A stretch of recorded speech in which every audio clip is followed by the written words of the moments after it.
বর্তমান বিশ্ব পরিস্থিতি খুবই নাজুক। আমাদের পার্শ্ববর্তী দেশ ভারতে নির্বাচন পরবর্তী সহিংসতা খুবই মারাত্মক আকার ধারণ করেছে।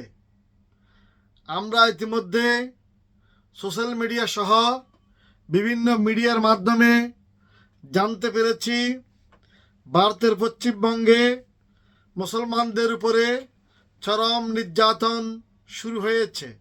সেখানে মুসলমানদের জানমালের ব্যাপক ক্ষয়ক্ষতি হয়েছে বলে আমরা জানতে পেরেছি।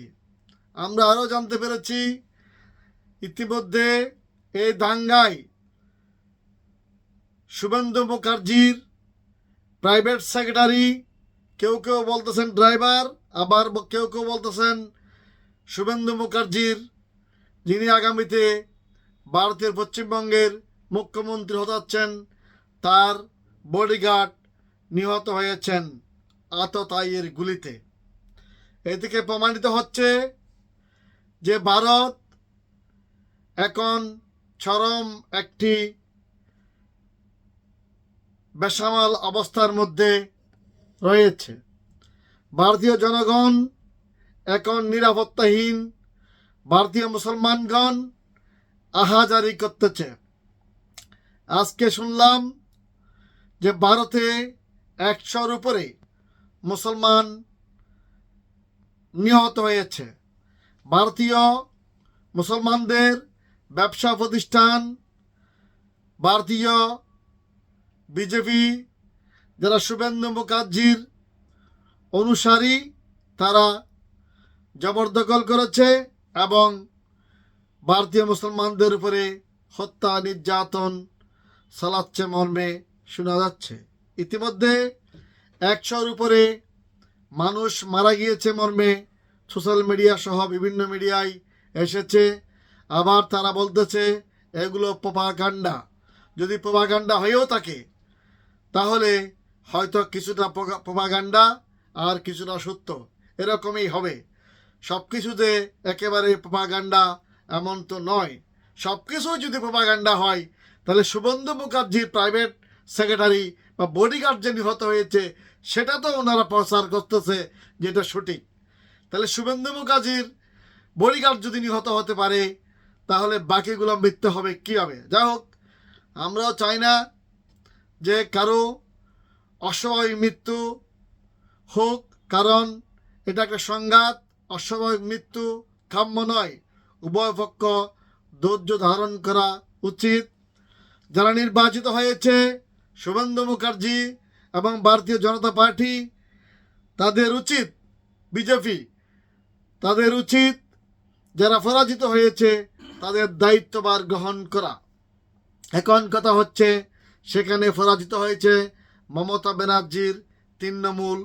সেখানে তৃণমূলকে ভোট দেওয়ায় মুসলমানদের উপর নির্যাতন নেমে এসেছে। তাহলে তৃণমূল, মমতা ব্যানার্জি উনিও তো একটা দল। তাহলে একজন বা একটা দেশের জনগণ সবসময় যে একটা পার্টিকে সমর্থন করবে, একটা দলকে সমর্থন করবে এমন তো নয়। গণতান্ত্রিক দেশে ভিন্ন মতাবলম্বী থাকতে পারে, ভিন্ন ধর্মাবলম্বী থাকতে পারে। তাই বলে কি আপনাকে ভোট না দিলে তাদেরকে আপনি হত্যা করতে পারবেন, তাদেরকে দেশ ছাড়া করতে পারবেন? শুভেন্দু মুখার্জি বর্তমানে আমরা যতটুকু জেনেছি চিফ মিনিস্টারের দায়িত্ব পাচ্ছেন, পশ্চিমবঙ্গের মুখ্যমন্ত্রীর দায়িত্ব উনি পাচ্ছেন। তাহলে উনি যদি ভারতের পশ্চিমবঙ্গের মুখ্যমন্ত্রী হন তাহলে ওনার দায়িত্ব হচ্ছে পশ্চিমবঙ্গের সকল নাগরিকের যে জানমালের নিরাপত্তা বিধান করা। এখন তিনি জানমালের নিরাপত্তা বিধান না করে মানুষকে ঝুঁকিতে ফেললে তাহলে পরে তিনি কি আর মুখ্যমন্ত্রী হলেন? যখন মুখ্যমন্ত্রী হয় একজন মানুষ, একটা দেশের একটা প্রধানমন্ত্রী হয়ে যায়, একটা রাষ্ট্রপতি হয়ে যায়, তিনি কিন্তু আর কোনো ব্যক্তি বিশেষের, ব্যক্তির বা দলের থাকেন না। তিনি একটা দেশের, একটা অঞ্চলের হয়ে যান। সুতরাং শুভেন্দু মুখার্জি প্রকৃতপক্ষে একজন যদি জ্ঞানী লোক হন, একজন ভারতের যদি প্রকৃত মানুষ হন তাহলে তিনি মনে করতে হবে ভারতের যে সমস্ত মুসলমান বসবাস করে তারাও মানুষ, তাদেরও নাগরিক অধিকার আছে, তাদেরও বাঁচার অধিকার আছে, তাদেরও সম্পত্তির অধিকার আছে। Life, liberty and property is my constitutional rights. এই কথা বাংলাদেশের সংবিধানে যেমন আছে, একথা ভারতীয় সংবিধানেও আছে, একথা মার্কিন সংবিধানেও আছে, পৃথিবীর সকল সংবিধানে একথা বলা আছে যে life, liberty and property is my constitutional rights. তাহলে আমার জীবনের নিরাপত্তা, আমার সম্পত্তির নিরাপত্তা, আমার ব্যক্তির স্বাধীনতা যে আমার সাংবিধানিক অধিকার, সেই সাংবিধানিক অধিকার কি ভারতের বিজেপি তথা শুভেন্দু মুখার্জি এবং তার দল জানেন না? যদি জেনেই থাকেন তাহলে আজকে তারা কেন বলতেছেন যে ভারতে এটাতে কোনো মুসলিমকে থাকতে দেওয়া হবে না, তাদের উপর নির্যাতন চালানো হবে, বা মুসলমানদের কোনো ধর্মীয় উপাসনা থাকবে না, সব কিছু একটা ধর্মের উপরে চলে যাবে? এইগুলো তো কোনো কথা হইতে পারে না, কোনো সভ্য দেশে এটা থাকতে পারে না। বাংলাদেশে যতটুকু না মুসলমান আছে এর চেয়েও বেশি ভারতে মুসলমান আছে। সুতরাং ভারতের উচিত, ভারতের যে সরকার যারা নির্বাচিত হয়েছে তাদের উচিত যে যারা পরাজিত হয়েছে কিংবা সংখ্যালঘু তাদের নিরাপত্তার দায়িত্ব এখন এই বিজেপি তথা শুভেন্দু মুখার্জির। এখন যদি কোনো দুর্ঘটনা ঘটে, মানুষ কোনো মৃত্যুবরণ করে, কারো কোনো প্রকারের ক্ষতি সাধিত হয়, তাহলে সেটার দায় দায়িত্ব কিন্তু শুভেন্দু মুখার্জিকে নিতে হবে। যেই কারণে আজকে দেখা যাচ্ছে মুসলমানরাও মরিয়া হয়ে উঠেছে। তারা বলেছে যে ভারত, আমরা জন্মগ্রহণ করেছি ভারতে, আমরা মরব, তা কিন্তু আমরা ভারত ছাড়ব না। 1947 সালে যখন দ্বিজাতি তত্ত্বের উপরে ভিত্তি করে ভারত এবং পাকিস্তান দুটি রাষ্ট্রের জন্ম হয়েছিল, তখন যারা ভারতে রয়ে গেছে তারা বলেছিল যে আমরা ভারতে জন্মগ্রহণ করেছি, আমরা ভারতের নাগরিক, ভারত ছেড়ে আমরা কোথাও যাব না। আজও তারা একইভাবে বলতেছে আমরা ভারতের নাগরিক, ভারতেই আছি, ভারতেই থাকবো, ভারতেই মরব, আমরা ভারত ছেড়ে অন্য কোথাও যাব না। তাহলে বুঝতে পারেন যে আজকে ভারতে তারা যে নাগরিকত্ব বরণ করেছে, যেই যারা ভারতে অবস্থান করতেছে তারা দেশ স্বাধীনের জন্য যে রক্ত দিয়েছে, 1947 সালে ব্রিটিশের থেকে ভারত স্বাধীনতার জন্য যে মুসলমানরা রক্ত দিয়েছে, সেই রক্তের বিনিময়ে ভারত স্বাধীন হয়েছে। সেই কারণে অনুরূপভাবে ভারতীয় জনগণ যারা মুসলমান, হিন্দু, বৌদ্ধ, খ্রিস্টান সকলের রক্তের উপরে ভিত্তি করে ভারত রচিত হয়েছে, ভারত স্বাধীন হয়েছে।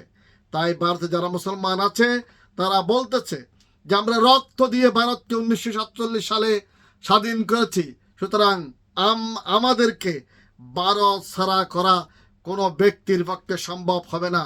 শুভেন্দু মুখার্জি নয়, শুভেন্দু মুখার্জির থেকে আরো বড় কেউ আসলেও আমাদেরকে কেউ ভারত ছাড়া করতে পারবে না। আজকে বুঝে নেন তাহলে, যেখানে আপনারা বলতেছেন মুসলমান জঙ্গি, যেখানে আপনারা বলতেছেন মুসলমান জিহাদি, আজকে সেই জিহাদ করেই 1947 সালে মুসলমানরা ভারতকে স্বাধীন করেছে। মুসলমানের রক্ত দিয়েই 1947 সালে ভারত স্বাধীন হয়েছে। ভারতের প্রথম শিক্ষামন্ত্রীর নাম হচ্ছে আবুল কালাম, এবং মৌলানা আবুল কালাম। ভারতের রাষ্ট্রপতি ছিলেন এপিজে আবুল কালাম। এভাবে অনেক মুসলমান ভারতের জন্য অবদান রেখেছে।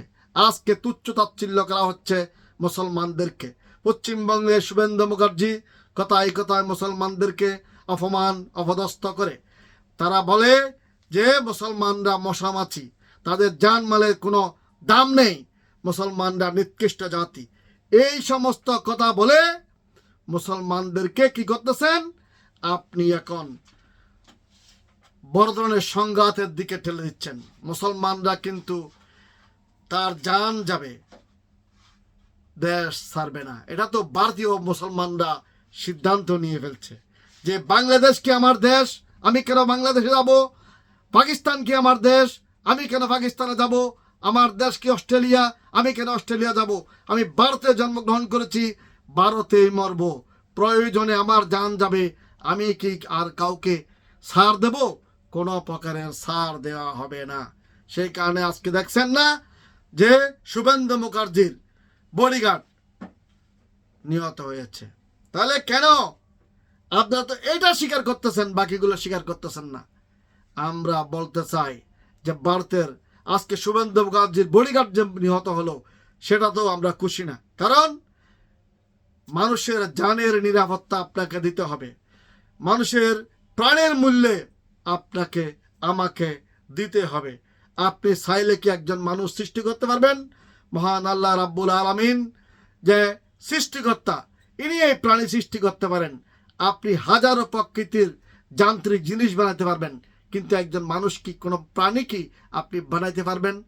তাহলে যেখানে আপনি বানাইতে পারবেন না সেখানে আপনি ধ্বংস করবেন কিভাবে? ধ্বংস করাটা সহজ। আপনি যদি মনে করেন যে মুসলমানরা মশা মাছি, তাদেরকে মশা মাছির মতো তাড়িয়ে দেওয়া হবে, এগুলা বলে ভারতটাকে কিন্তু ঝুঁকিপূর্ণ করা হচ্ছে। আমরা আজকে সারা বাংলাদেশে প্রতিবাদ হয়েছে, বিশ্বব্যাপী ভারতের এই মুসলমান নিধনের বিরুদ্ধে, নির্যাতনের বিরুদ্ধে নিন্দা হয়েছে। সুতরাং আজকে ভারত এমন একটি দেশে পরিণত হয়েছে যে মুসলমান বিদ্বেষী একটা রাষ্ট্র হিসাবে ভারত স্বীকৃতি পেয়ে যাচ্ছে। সুতরাং মনে রাখতে হবে, পৃথিবীতে 157টি মুসলিম রাষ্ট্র আছে, 100 কোটির উপরে মানুষ বসবাস করে। সুতরাং আপনি ইচ্ছে করলে যে মুসলমানদেরকে জবাই করবেন, মুসলমানদেরকে হত্যা করবেন, এইগুলো বললে পরে মুসলমানরা নিজের জান রক্ষার্থে যা যা করা প্রয়োজন তা করবে। কেউ আইন হাতে তুলে নেবেন না। আইন হাতে তুলে নিলে বিষয়টা আর রাষ্ট্রের দায়িত্বে থাকে না। ভারতীয় যারা প্রশাসনিক ব্যক্তি তাদেরও বিষয়টি দেখা উচিত। যারা রাষ্ট্রপতি হিসাবে আছেন, প্রধানমন্ত্রীর দায়িত্বে আছেন, কেন্দ্রীয় মন্ত্রিসভায় আছেন, সকলে এই বিষয়গুলো বিবেচনা করবেন। বাংলাদেশকেও নানান রকমের হুমকি ধমকি দেওয়া হচ্ছে, এইগুলো দেওয়া থেকে বিরত থাকবেন। কারণ যে আমরা সারা বিশ্বে এখন কোনো দেশ একক নয়, কাউকে আপনি ছোট ভাবতে পারবেন না। আজকে মার্কিন যুক্তরাষ্ট্র ইরানে হামলা করে মার্কিন যুক্তরাষ্ট্রের কি যে ত্রাহি দশা, রাশিয়ার মতো দেশ ইউক্রেনে হামলা করে আজকে সেই যুদ্ধটা রাশিয়ার জন্য গলার কাটা হয়ে গেছে। সুতরাং শুভেন্দু মুখার্জি, আপনি যদি মনে করেন বাংলাদেশকে 10 মিনিটে দখল করবেন, আধা ঘন্টার মধ্যে দখল করবেন বাংলাদেশের জনগণ, এগুলো মশা মাছি, মারাত্মক ধরনের ভুল করবেন। আমরা বাংলাদেশের জনগণ, বাংলাদেশের স্বাধীনতা এবং সার্বভৌমত্ব রক্ষায় আমরাও আমাদের জীবন দিতে প্রস্তুত আছি। এদেশের মানুষ 1971 সালে পাকিস্তানিদের হাতে সামরিক অস্ত্র ছিল, বাঙালি নিরস্ত্র বাঙালি 1971 সালে পাকিস্তানকে পরাজিত করেছে। সেটাই আপনাদের ইতিহাসেও আছে। সুতরাং বিষয়গুলো বিবেচনা করবেন। মনে রাখবেন, বাংলাদেশ বহির্বিশ্বে ভারত না হলেও আরো অনেক দেশ বাংলাদেশের পক্ষে আছে।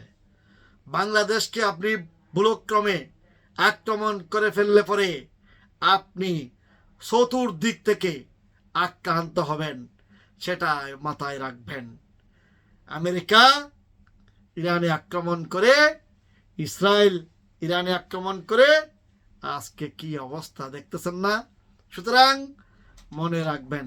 আমরা চাই আমরা আইন মান্য করে দেশের নাগরিকের অধিকার থাকুক, সেটাই আমরা আশা করছি। আমরা আশা করছি যে এদেশের বাংলাদেশের সকল নাগরিকের অধিকার রক্ষা করা আমাদের বাংলাদেশের যেমন দায়িত্ব, ইন্ডিয়ান সকল নাগরিকের জানমালের নিরাপত্তা বিধান করা ইন্ডিয়ান সরকারের দায়িত্ব। ইন্ডিয়ান সরকারের প্রধানমন্ত্রী, পশ্চিম বাংলার মুখ্যমন্ত্রী, তাদের দায়িত্ব, সেটা মুসলমান হোক, হিন্দু হোক, বৌদ্ধ হোক, খ্রিস্টান হোক, তাদের জানমালের নিরাপত্তা বিধান করা আপনাদের দায়িত্ব। সুতরাং কেউ যদি দায়িত্ব অবহেলা করেন, সে দায়িত্ব অবহেলার দায়, ইতিহাসের দায় আপনি এড়াইতে পারবেন না। সুতরাং আপনাদের প্রতি অনুরোধ রইল, সকলেই বুঝে শুনে চলবেন। দেশটাকে যেন একটা অশান্ত পরিবেশ সৃষ্টি না হয়, দেশে যেন মানুষ নিহত না হয়, আর যেন কোনো প্রকারে হত্যা না হয়, একটি জানেরও আর যেন কোনো ক্ষতি না হয়, সেই ব্যবস্থা আপনারা নেবেন। প্রত্যেক নাগরিকের প্রতি অনুরোধ রইল, এমনকি যারা মুসলমান বাইরে আছেন তাদের প্রতি অনুরোধ রইল, আপনারাও ভারতীয় নাগরিক হিসেবে ভারতের রাষ্ট্রের আইন মেনে চলবেন। ধন্যবাদ সকলকে।